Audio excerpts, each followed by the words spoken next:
नमस्कार दोस्तों, स्वागत है आप सभी का आपके अपने यूट्यूब चैनल परीक्षा टॉक पर।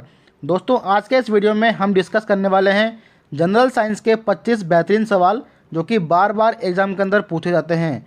और दोस्तों, इन सवालों की पूछे जाने की संभावना आपके आने वाले एग्जाम के अंदर बहुत ज़्यादा है। दोस्तों, अगर वीडियो अच्छा लगे तो वीडियो को लाइक करना, साथ ही अगर आप हमारे चैनल पर पहली बार आए हो चैनल को सब्सक्राइब करना, ताकि ऐसी इंपॉर्टेंट जीके की सीरीज़ आप लोगों को रेगुलर मिल सके। दोस्तों, इन सवालों को आप सोल्व करके अपने ग्रुप डी एग्जाम और एनटीपीसी सीबीटी 2 को और ज़्यादा मजबूत कर सकते हो इन सवालों को सोल्व करके। तो दोस्तों, आज का हमारा जो पहला सवाल है वो है दोस्तों, पदार्थ का परमाणविक सिद्धांत सर्वप्रथम किसके द्वारा प्रस्तुत किया गया था? Option number A Rutherford, John Dalton, J Thomson या फिर नील्स बोर। दोस्तों, इस सवाल का जवाब दीजिएगा। इस सवाल का जवाब क्या हो जाएगा? दोस्तों, इस सवाल का जवाब होने वाला है हमारा option number B, John Dalton. दोस्तों, हमारा नेक्स्ट सवाल है, परमाणु के नाभिक में निम्न में से होते हैं प्रोटीन एवं न्यूट्रॉन, आयनों की संख्या, इलेक्ट्रॉन एवं न्यूट्रॉन या फिर प्रोटॉन एवं इलेक्ट्रॉन। दोस्तों, इस सवाल का जवाब दीजिएगा। इस सवाल का जवाब क्या हो जाएगा? दोस्तों, सवाल बहुत इजी है और इम्पोर्टेंट भी है। आने वाली एग्जाम के अंदर यहाँ से आपको सवाल देखने को मिल सकते हैं। दोस्तों, इस सवाल का हमारा सही जवाब हो जाएगा ऑप्शन नंबर ए, प्रोटॉन एवं न्यूट्रॉन। यानी कि परमाणु के नाभिक में प्रोटॉन एवं न्यूट्रॉन दोनों ही पाए जाते हैं। दोस्तों, बढ़ते हैं नेक्स्ट सवाल की तरफ। निम्न में से कौन एक आवेश रहित कण है? इलेक्ट्रॉन, प्रोटॉन, न्यूट्रॉन या फिर इनमें से कोई नहीं। दोस्तों, इन 25 सवालों में से आप लोगों ने कितने सवालों को सही जवाब दिया, आप हमें कमेंट बॉक्स के अंदर जरूर बताइएगा। दोस्तों, इस सवाल का सही जवाब हो जाएगा हमारा ऑप्शन नंबर सी, न्यूट्रॉन। यानी कि न्यूट्रॉन दोस्तों आवेश रहित कण होता है, इसके ऊपर कोई भी चार्ज नहीं होता। दोस्तों, बढ़ते हैं हमारे नेक्स्ट सवाल की तरफ। परमाणु विद्युत के होते हैं धनात्मक, ऋणात्मक, उदासीन या फिर इनमें से कोई नहीं। दोस्तों, इस सवाल का सही जवाब हो जाएगा हमारा ऑप्शन नंबर सी, उदासीन।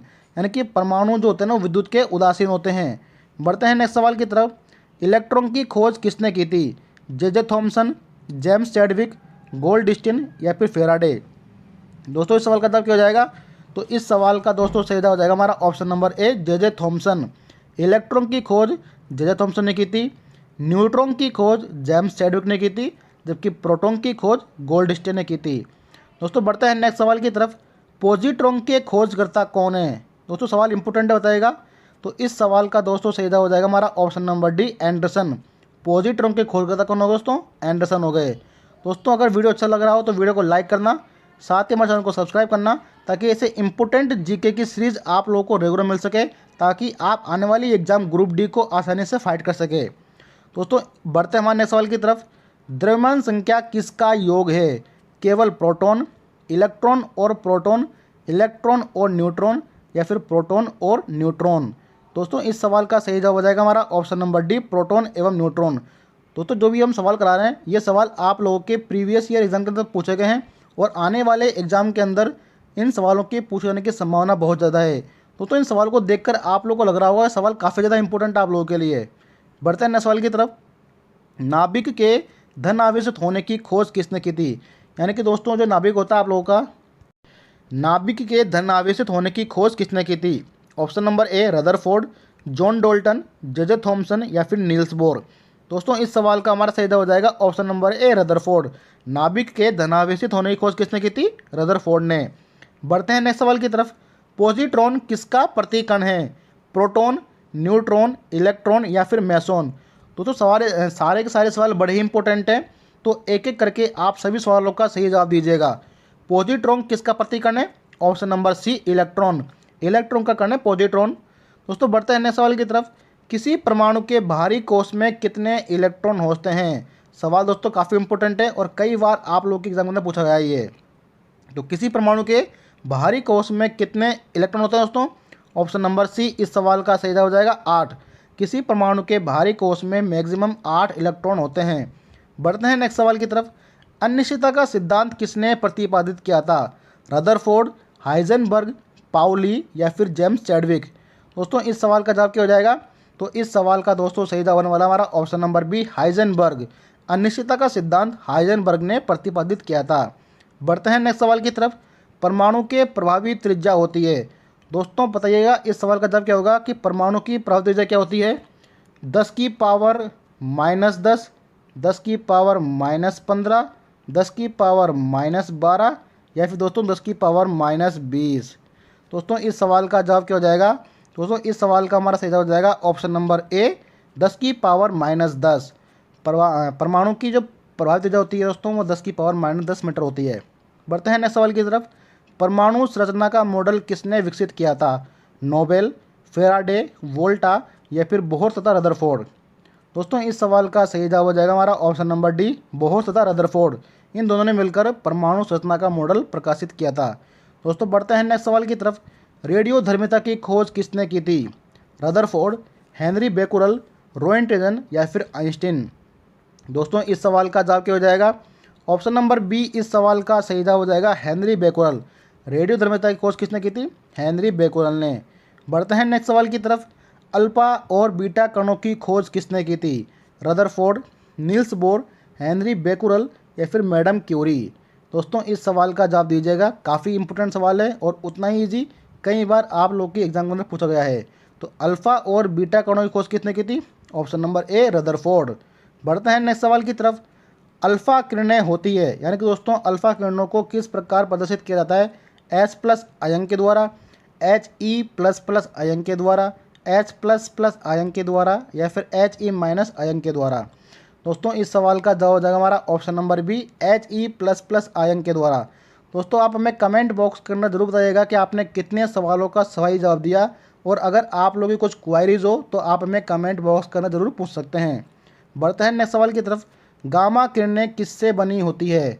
मेसन कण, इलेक्ट्रॉन, विद्युत चुंबकीय तरंगें या फिर न्यूट्रॉन? दोस्तों इस सवाल का सही जवाब हो जाएगा हमारा ऑप्शन नंबर सी, विद्युत चुंबकीय तरंगें। जो गामा किरणें होती हैं वो विद्युत चुंबकीय तरंगों से मिलकर बनी होती है। बढ़ते हैं नेक्स्ट सवाल की तरफ। किस किरण की वेदन क्षमता सर्वाधिक होती है? अल्फा किरणें, बीटा किरणें, गामा किरणें या फिर विद्युत चुंबकीय तरंगें? दोस्तों इस सवाल का सही जवाब हो जाएगा हमारा ऑप्शन नंबर सी, गामा किरणें। गामा किरणों की वेदन क्षमता सर्वाधिक होती है। दोस्तों आप हमें कमेंट बॉक्स के अंदर अपनी राय जरूर सकते हैं कि हमारी वीडियो के अंदर हम क्या चेंज करें ताकि आप लोग उसका लाभ आसानी से और ज़्यादा से ज़्यादा उठा सके। किस टॉपिक पर हम आप लोगों के लिए वीडियो बनाएं, आप हमें कमेंट बॉक्स के अंदर जरूर बता सकते हैं। तो बढ़ते हैं नेक्स्ट सवाल की तरफ। पृथ्वी की आयु का आकलन किया जाता है यूरेनियम डेटिंग के द्वारा, कार्बन डेटिंग के द्वारा, परमाणविक घड़ी के द्वारा या फिर जैविक घड़ी के द्वारा? दोस्तों इस सवाल का जवाब क्या हो जाएगा हमारा option number A, uranium dating के द्वारा।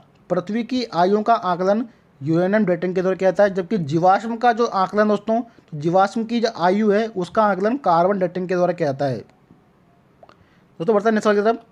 परमाणु बम का आविष्कार किसने किया था? Madam Curie, Otto Hahn, Einstein या फिर एडिसन? दोस्तों इस सवाल का हमारा सही जवाब हो जाएगा option number B, Otto Hahn. परमाणु बम का आविष्कार किसने किया था? ऑटो हॉर्न ने किया था। बढ़ते हैं नेक्स्ट सवाल की तरफ। परमाणु शक्ति संयंत्र किस सिद्धांत पर वर्क करता है? विखंडन, संलयन, तापीय दहन या फिर ये सभी? दोस्तों इस सवाल का सही जवाब हो जाएगा हमारा ऑप्शन नंबर ए, विखंडन। दोस्तों ये MCQs की सीरीज़ हम आप लोगों के लिए इसलिए लेकर आए ताकि आप अपनी जो एग्ज़ाम है उसकी तैयारी को परख सके कि आप लोगों ने अब तक जो पढ़ा है वो कितना पढ़ा है। इन MCQs के क्वेश्चन को सोल्व करके आप अपने एग्ज़ाम की तैयारी को परख सकते हैं। बढ़ते हैं नेक्स्ट सवाल की तरफ। निम्न में से कौन सा सौर ऊर्जा का स्रोत है? नाभिकीय विखंडन, कृत्रिम रेडियोधर्मिता, एक्स-रेज या फिर नाभिकीय संलयन? दोस्तों इस सवाल का सही जवाब हो जाएगा हमारा ऑप्शन नंबर डी, नाभिकीय संलयन। बढ़ते हैं नेक्स्ट सवाल की तरफ। नाभिकीय संयंत्रों में ग्रेफाइट का इस्तेमाल क्यों किया जाता है? ईंधन की तरह, स्नेहक के रूप में, विमंदक के रूप में या फिर निम्न में से कोई नहीं? दोस्तों इस सवाल का सही जवाब हो जाएगा हमारा ऑप्शन नंबर सी, विमंदक के रूप में। नाभिकीय संयंत्रों में ग्रेफाइट का इस्तेमाल विमंदक के रूप में किया जाता है। बढ़ते हैं नेक्स्ट सवाल की तरफ। रेडियोधर्मिता मापी जाती है गीगर मूलर काउंटर के द्वारा, बोलेरोमीटर के द्वारा या फिर बैरोमीटर के द्वारा या फिर कैलोरीमीटर के द्वारा? दोस्तों इस सवाल का जवाब हो जाएगा हमारा option number A, Geiger Muller counter के द्वारा रेडियोधर्मिता मापी जाती है। बढ़ते हैं नेक्स्ट सवाल की तरफ। हाइड्रोजन बम किस सिद्धांत पर कार्य करता है? दोस्तों सवाल इंपॉर्टेंट है, बताइएगा इस सवाल का जवाब क्या हो जाएगा। नियंत्रित नाभिकीय संलयन, अनियंत्रित नाभिकीय संलयन, नियंत्रित नाभिकीय विखंडन या फिर अनियंत्रित नाभिकीय विखंडन? दोस्तों इस सवाल का सही जवाब हो जाएगा हमारा ऑप्शन नंबर बी, अनियंत्रित नाभिकीय संलयन।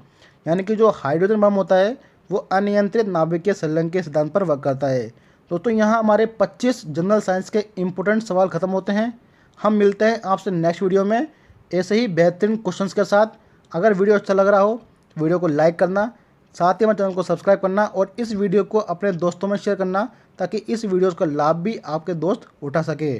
तो मिलते हैं आपसे नेक्स्ट वीडियो में, तब तक के लिए धन्यवाद।